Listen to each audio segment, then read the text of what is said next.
ही होलिया जइहे नई टोलिया के छौरी। चढ़ते ही होलिया जइहे नई टोलिया के छौरी। रंग दे तो तोर सामाना अहिराना के छौरी। रंग दे तो तोर सामाना अहिराना के छौरी। रंग दे तो तोर सामाना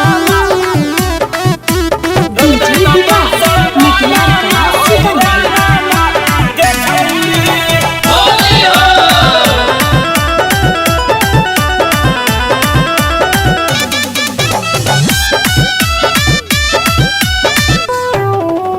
पीछे पड़ल हा कौना बाबा के चौहाना मागे छौरी। पीछे पड़ल हा कौना बाबा के चौहाना मागे छौरी। रंग दे तो तोर सामाना अहिराना के छौरी। रंग दे तो तोर सामाना अहिराना के छौरी।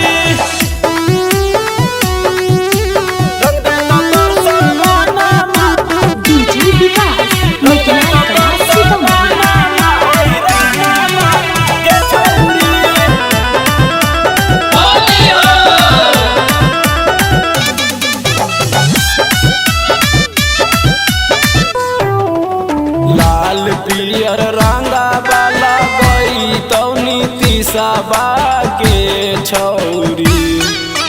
लाल पियर रंगा वाला गई तौ चंद